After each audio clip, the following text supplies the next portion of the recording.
Today we're going to keep talking about linear functions a little bit more so that I can re-emphasize or maybe really drill home something that I did kind of quickly last Friday, and so I just want to make sure that I get the point across, and I think this will address some of your homework questions with linear functions, and then we're going to move forward into piecewise functions. So I've got a scenario here. A large spool is used to hold rope, which is wound around the spool. The more rope wound around the spool, the greater the weight of the spool and the rope together. That makes sense. Okay. So the graph below shows that when 5 feet of rope is wound around the spool, the total weight of the spool and rope together is 3.95 pounds. Okay. Note that the rope weighs 0.27 pounds per foot. Okay, so this is the scenario we have. Oh, that's weird. I don't know where that randomness came from. Ignore this. I have no idea why that's there. Okay. So what I want to do is address a couple of representations of different quantities that we could talk about in this scenario. Okay. So first I want to represent an increase in the amount of rope on the spool of 3.4 feet from the given reference point on the graph. So if I wanted to represent an increase in the amount of rope, how could I do that visually on this graph? Ariane, you said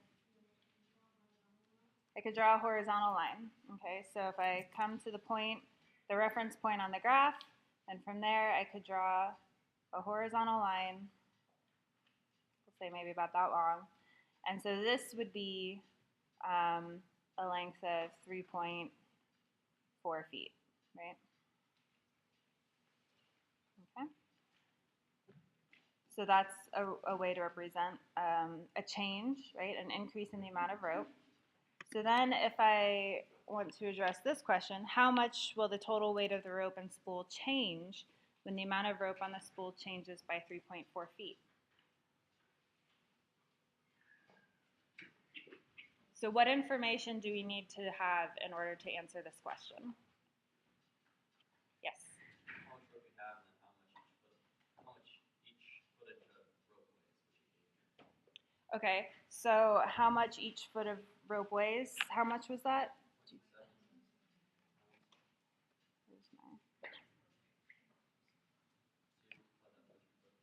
Okay, so we have 0.27 pounds per foot for the rope. Okay, so then am I asking about like how much the spool and the rope weigh together in this question? I just want to know how much the weight changes. Okay, so how could I represent that?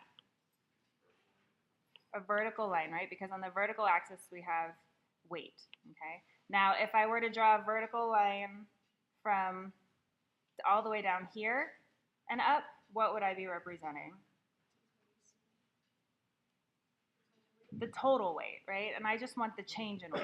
So I need to start here because this is my starting weight, right, along this value. So this is my starting weight, and then I've got to change. And how would I compute that change again?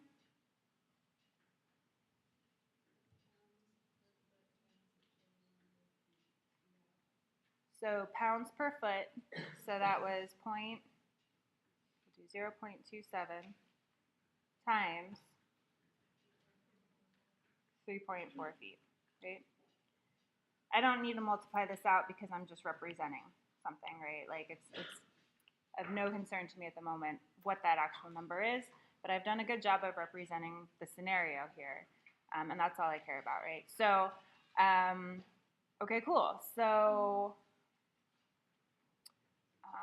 this is what I'm looking for when I ask for represent the change of the weight on the graph. Okay. So now I want to answer this question. What is the weight of the spool without any rope?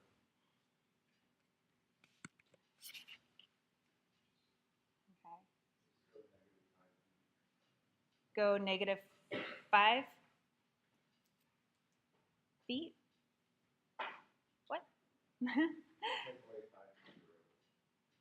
So, okay, so hold on, because let's go back to what this means. So if we look at the point that's been marked on this graph, what's the meaning of that point?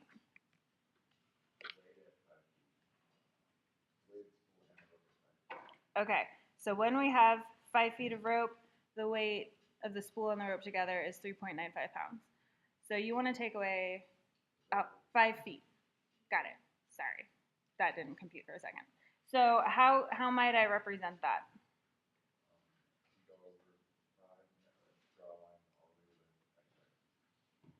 To the y-axis? Okay. The vertical axis. We'll call it that because I haven't actually given anything names, right? X or Y. Okay, so this represents a change, right? This is my delta x, if you will, of 5, right? And then if I want to figure out the weight of the spool without any rope, we went back 5 because now there's no rope, right? If we're along this axis, there's no rope. So how would I figure out where my value actually lands? Shay? You would, from the y-axis, go down a total of 5 times 0.27. Okay, so we want to compute the change in y again, right? Because we know that we're going to take away that much. So, so here our change in y is going to be 0.27 times 5. Yes. Isn't it important to show that you're going -5? Okay, so you want to include a negative there? And so then there'd be a negative there. And so now we're accounting for the fact that we're actually like taking away some amount of rope and decreasing the amount of weight. Awesome. Okay. So then, all right, have I actually answered the question?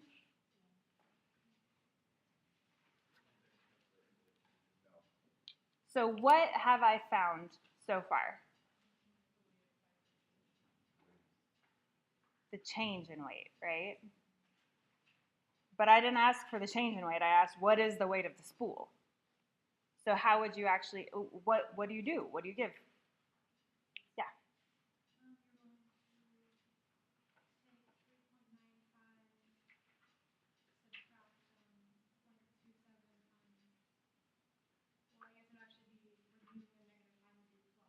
Okay.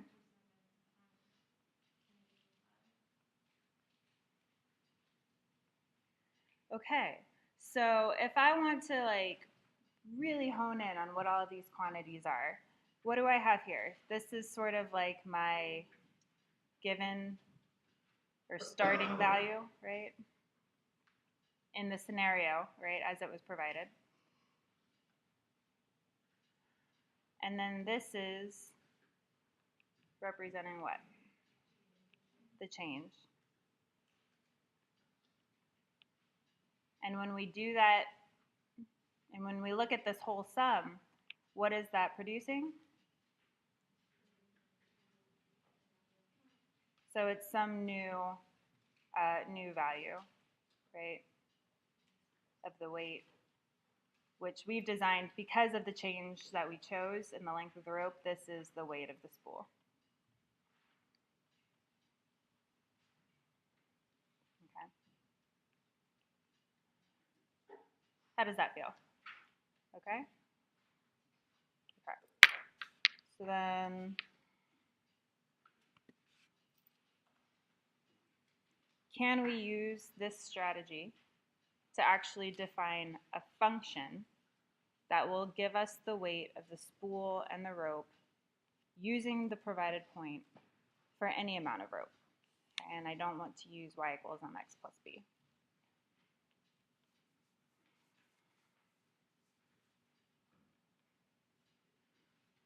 Mm-hmm.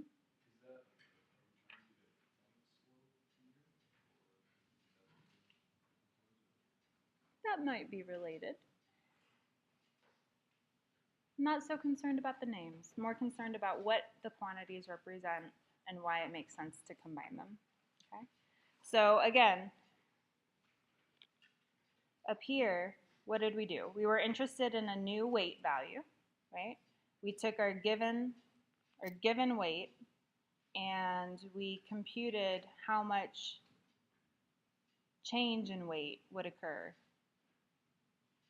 to get to our new value, right?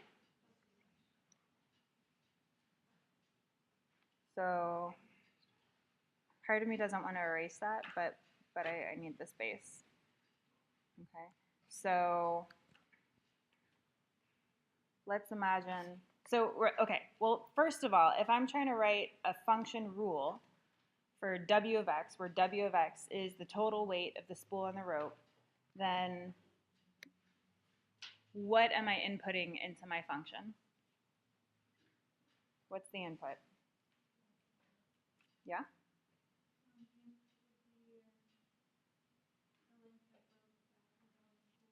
Excellent. So the length of rope that's on the spool. So the input comes from some value down here, right?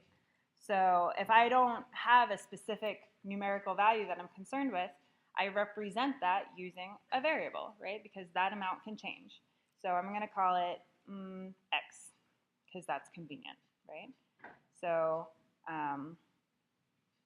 if I input x, what do I get out? Because I haven't built a rule yet. So what's the best I could say as far as what the output is for my function w? It would be x times 0.27 Well, plus 3.27. so I don't know what my rule is yet. I want to go more abstract for a second. If I don't know what the rule is, but I know that I've got some mysterious function w, then yeah, if I input x, I'm going to get out w of x, right? That w of x is a placeholder representing the output of the function w when I input x. Okay? So how can I take this arbitrary point, right? I don't know exactly what it is, but it's representing any point on this function's graph, right? How can I take this and use the given values and the reasoning we went through on the previous slide to actually come up with a rule?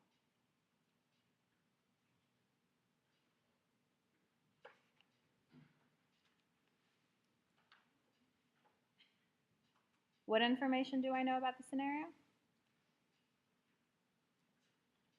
Yeah. The only thing we know is that when there's 5 feet of rope, that it weighs 3.95 pounds of total, Okay. and that 1 foot of rope weighs 0.27. Okay. So we know this point, and that 1 foot of rope weighs 0.27 pounds. That's what we have to work with. Okay. So if I'm trying to come up with a rule for w of x, well, I've got w of x as a placeholder here for the output value, right? How can I use the fact that I've got 2 points here? Yeah? Okay, so this 0.27 pounds per feet gives me a way to talk about the changes, right? Knowing that this is a constant relationship, 0.27 pounds per foot of rope, means I know that changes in the amount of rope, changes in the weight relative to changes in the amount of rope is always 0.27. That's what that gives me. That's power, right? Because I can rearrange this and say, oh, okay, well, that's the same as saying this. Now, how do I make the jump from changes in y and changes in x to actually looking at values of x and y?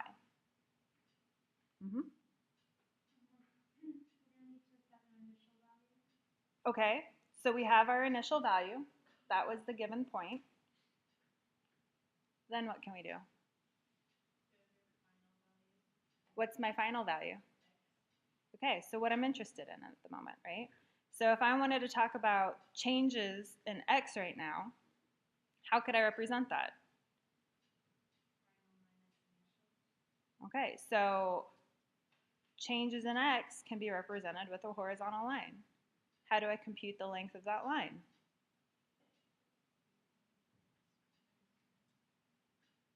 Change in x here is x minus 5. Okay. How do I get the changes in y? Ooh, that was cool. Let's make that look pretty. Okay, so how do I compute the length of this change?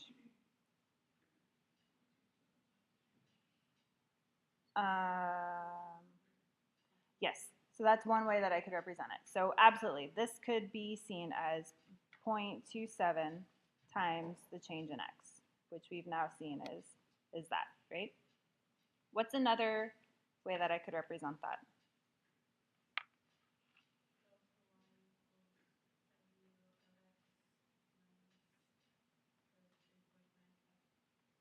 That's another way, right?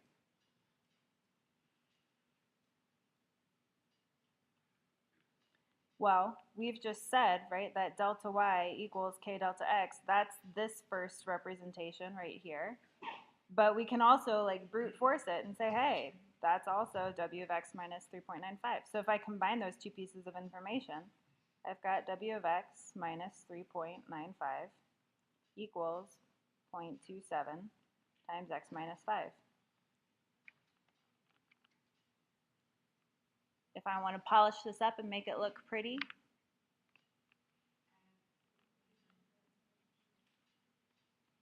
I can add the 3.95 to both sides so that it really emphasizes that we're defining this function w, right? And you get outputs of w by doing this to the inputs. Okay. Question or comment? When we boil it down, basically aren't we just taking the y equivalent to the speed equation and shifting 5 units to the right? Because that's why we're accounting for the y-intercept at this point, because we're at 5 to the right of the actual y-axis. I mean, definitely one way that you could think about the, so this is point slope form, right? One way you could think about that is that it is a shift of y equals mx plus b. So from homework, since we're doing this, then we took the time to basically just transfer it over to a standard value of y equals 0. So it was just x, not x minus 5. Is that still correct? Or I'm not entirely sure that I'm following your question. I'm just saying, like, this is shifted 5 to the right. If I actually take the time to shift it 5 to the left to get it to the y-axis, that's like a standard y-intercept. So it was like plus 2.6. Oh, so you actually like distributed the 0.27 and combined like terms? I mean, other than the fact that you're not following directions. This has value in the sense that what we're going to lead into next will be so much easier if we use this form of an equation of a line. So maybe you'll be convinced by the end of class why we use this form.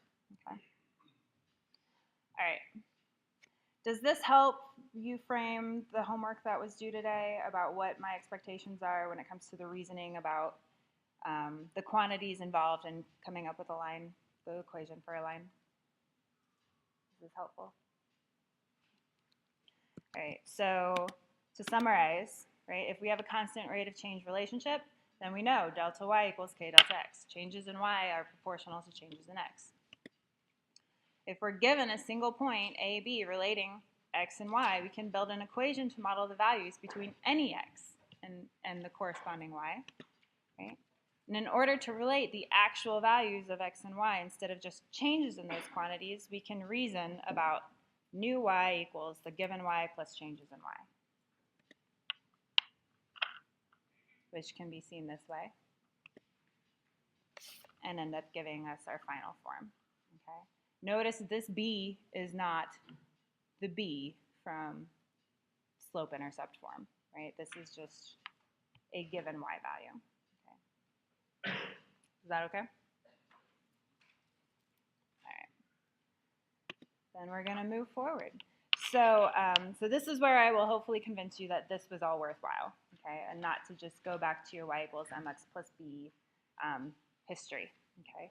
So when we talk about a function being a piecewise linear function, that name is meant to be as descriptive as possible.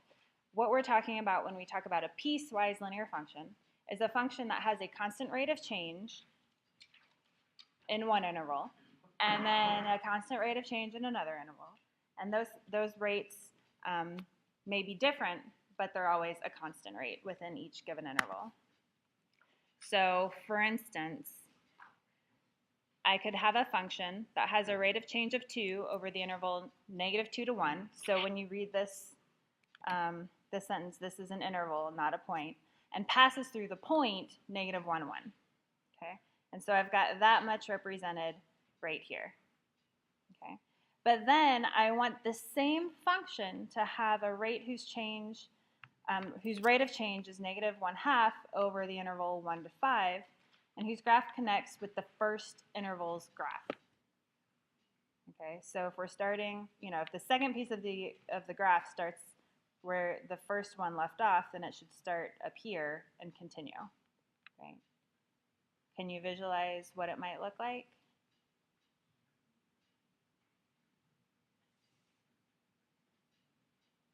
So I saw one hand motion that looked good.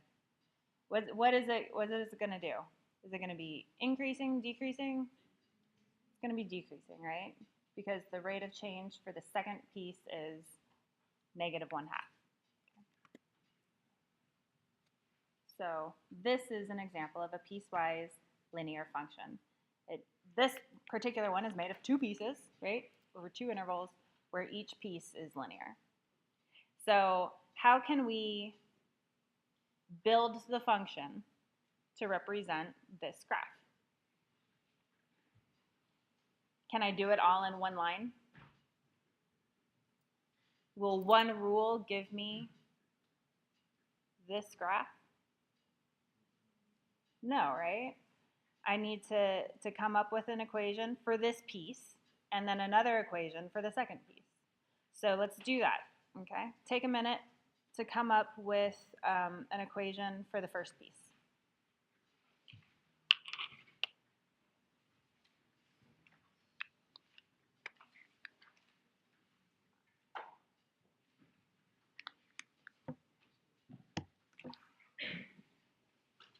And don't use y equals mx plus b.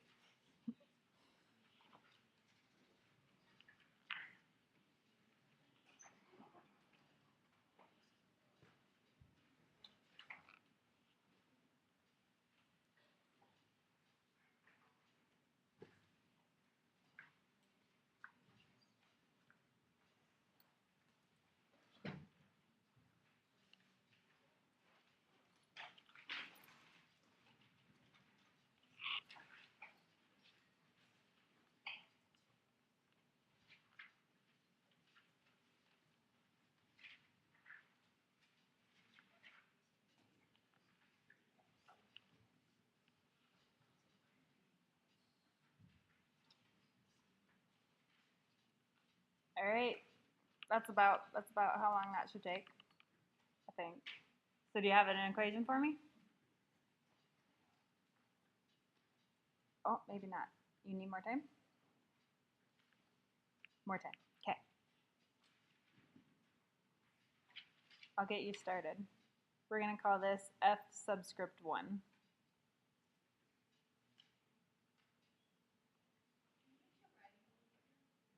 Can I make the writing bigger? I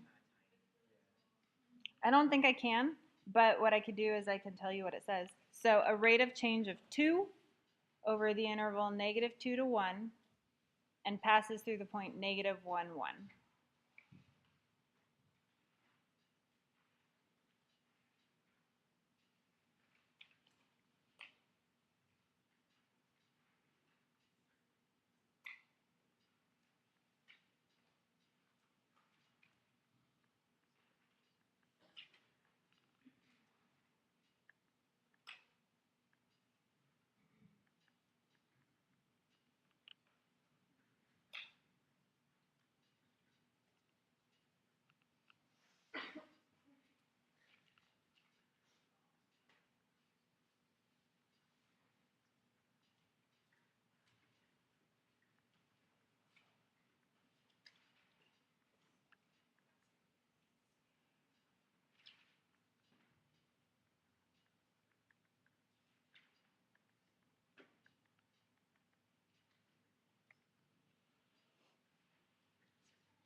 Is the interval necessary in order to write the equation? No. We only need the first two pieces of information, right? So how can I represent, or how can I write the equation that gives us this line segment?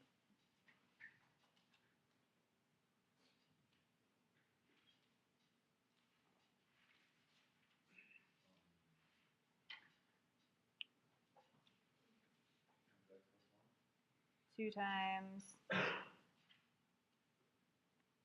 x plus 1. How'd you get the plus 1? So the change would actually be x minus -1. Right. Good. Is that it? X plus 1.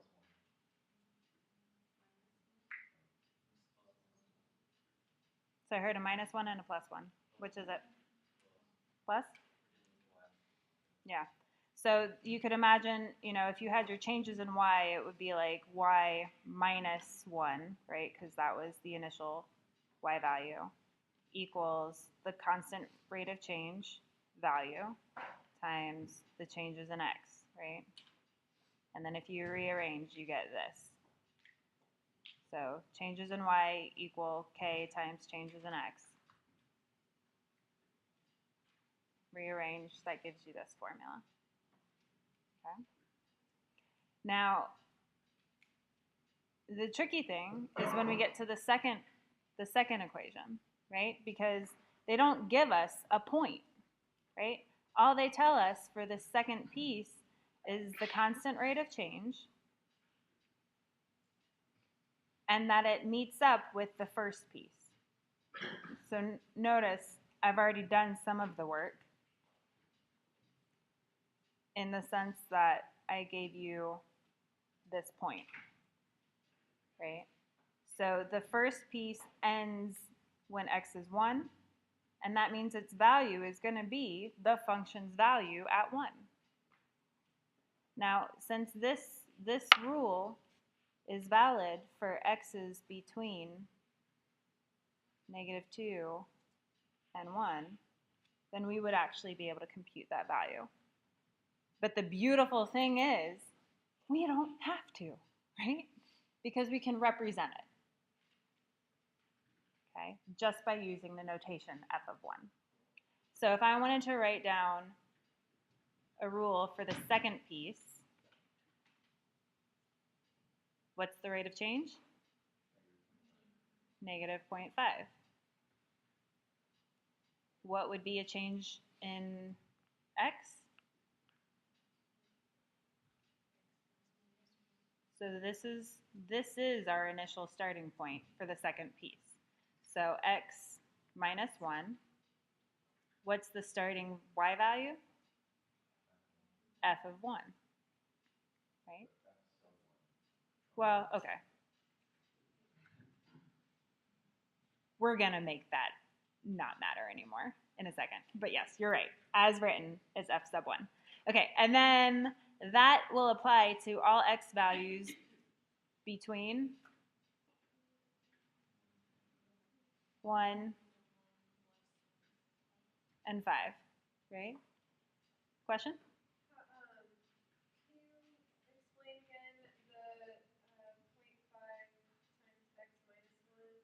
So this is my rate of change value, and this is my change in x, because So you're saying that would be the final, so it's x, and then because the other point is x is 1. Yep, this is my initial point for the second piece of the graph. Okay. So is it okay if I make all of this disappear for a second? It'll come back.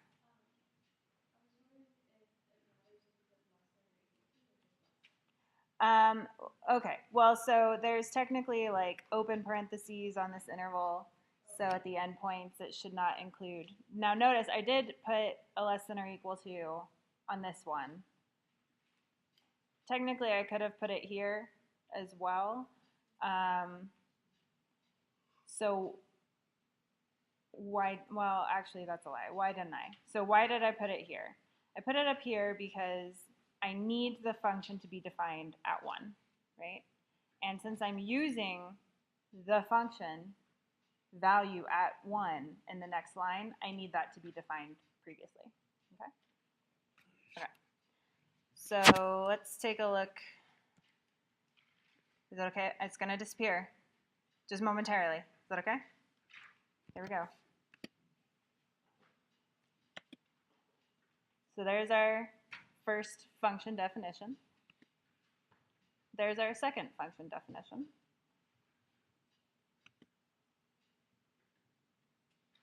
But we're only defining one function, right?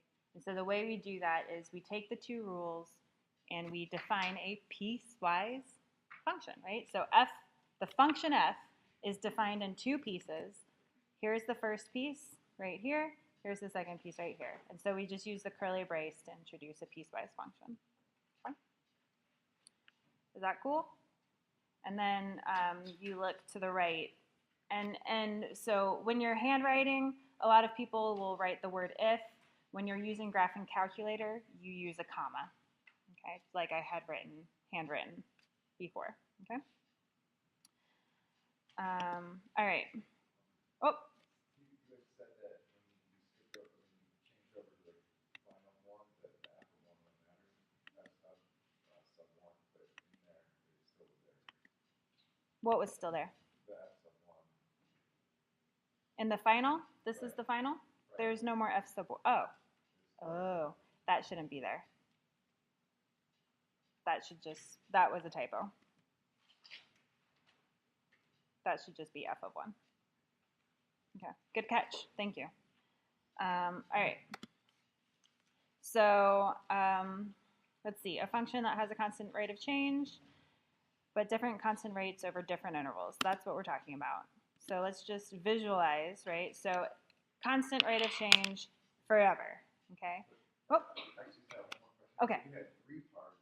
Uh-huh. Did you have to define the one with the F sub something? Nope. That's what so the if tells you when that rule applies, right? We're gonna keep, this is not going away, so we'll keep getting this. Okay, so constant rate of change, that's represented on the left graph, right? So whatever it is, whatever scenario it is I'm talking about, the constant rate of change for x's and y's is 2, okay? And then I can model that by focusing on the fact that no matter, where the change in x occurs, as long as it's a fixed amount, my constant rate of change will still be that same constant, right? Hence the word constant, okay? And so when we look at the actual graph of our linear function, you get the same thing happening, okay? So same constant rate of change over every interval of length delta x. Okay. But here I've got a rate function, so I'm going to be using this notation a lot, so I might as well highlight it now. So R sub f is notation that I'm going to use to be the rate of f at a given x value. Okay? So notice that the rate of f changes depending on where I am, depending on what x is. So it's -1 if x is negative, and it's +1 if x is greater than or equal to 0. So maybe take 20 seconds to come up with or not even, come up with a graph, a potential graph for f using these rates. What might it look like? The graph of f.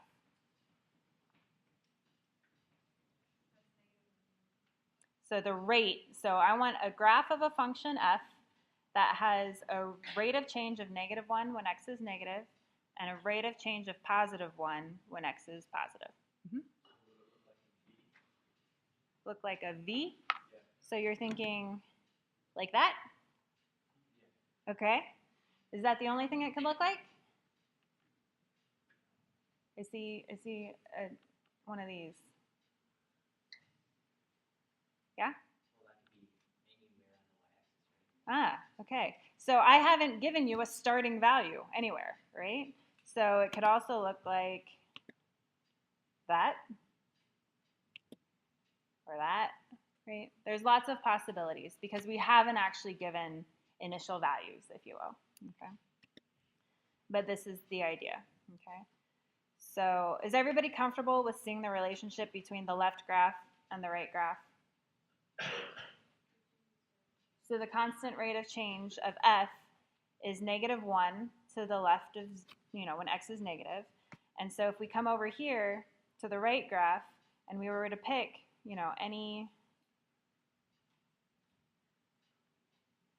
any amount, right? So here's a change in x, here's a change in y, and not just any change in y, but the corresponding change in y for this change in x. What is the relative size of the change in y to the change in x?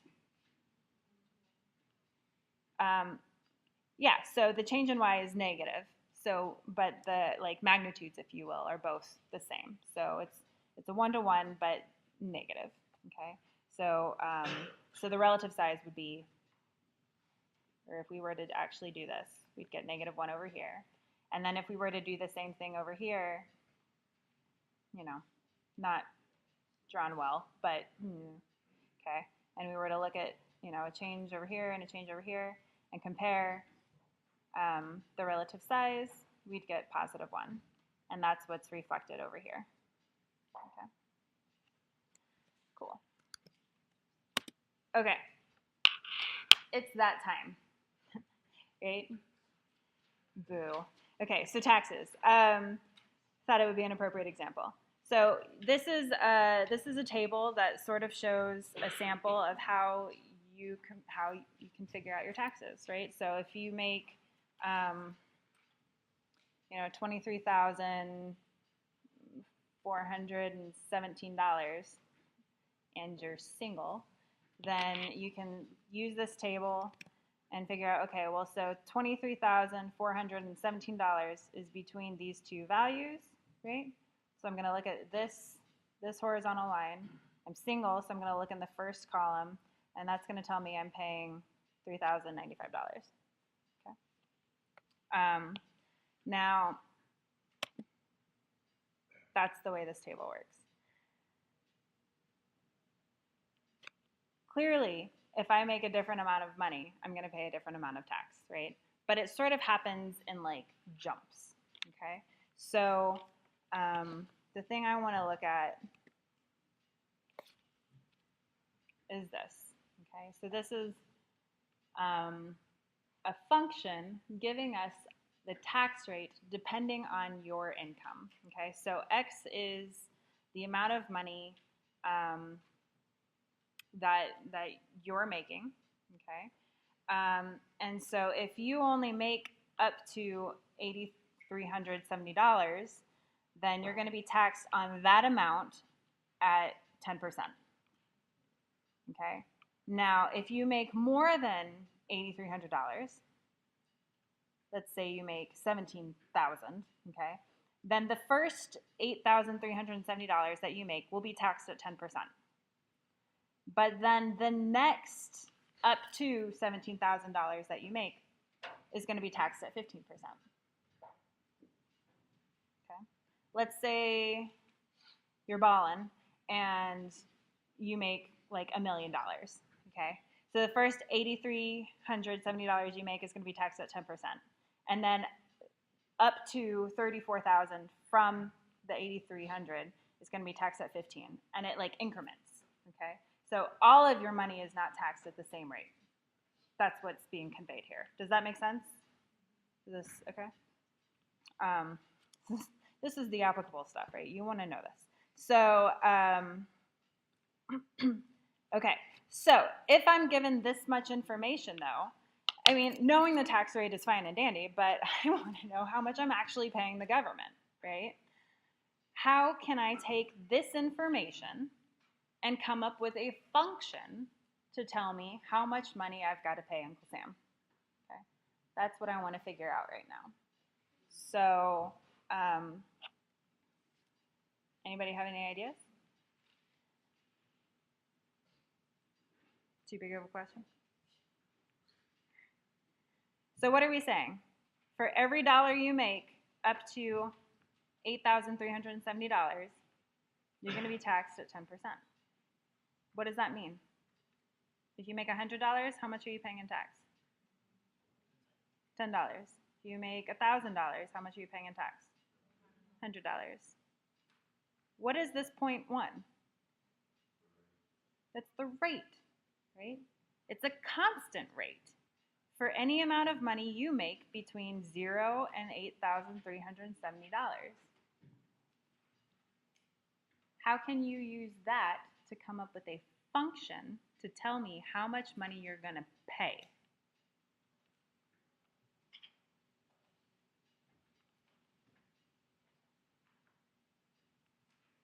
Mm-hmm. It kind of indirectly gives us a point because we could find 10% of 8370, and that would be like the point that we use to calculate the change for another point. I mean, you could go there. There's a much easier point that's given. How much tax do you pay if you don't make money? $0, right? Can't pay tax on something you don't make. Okay, so how about we make our life easy and go that route? Okay, so let's say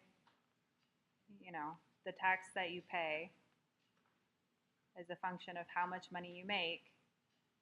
For the first $8,370, what function would that look like? A line with a slope of 0.1. Okay? And that's coming from the fact that there's a constant rate of change, right? Changes in x from a starting value of 0. I mean, that simplifies nicely, right? So this is for the first amount of money. But now if I want to get to the second interval, right? Let's say I finally bump up, okay? Now I've actually got some work to do because they haven't given me a point, right? Explicitly. But there is a point implied. Okay, so for the second, so let's say this is, so I'm calling my main function tax pay. Okay, so this is what tax pay is between 0 and 8,370. Okay, but it's got a lot of pieces. So the second piece has a rate of change 0.15. What's the x value where that kicks in? 8,370, right? So this difference, x minus 8,370, is telling you what? What is that representing? How much money you've made past $8,370 that will be taxed at a rate of 15%. Okay. But that's not how much you pay the government, right? Because you made that first $8,370.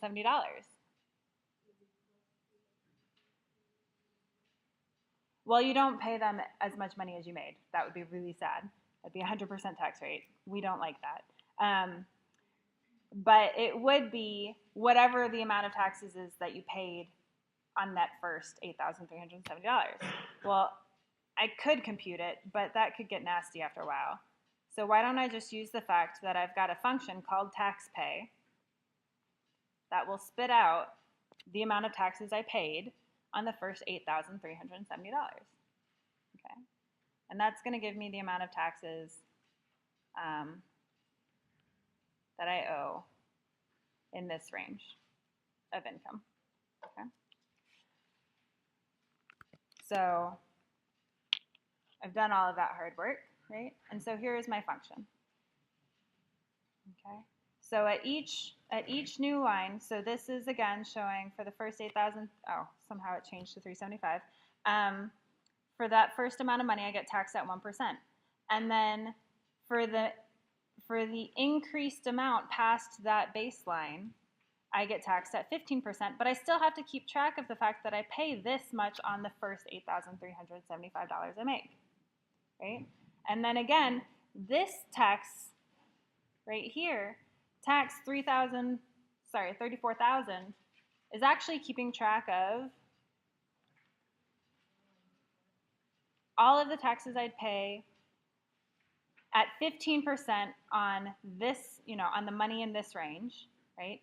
And the 10% I pay on the money in this range, right? So there's actually like steps involved here. Okay.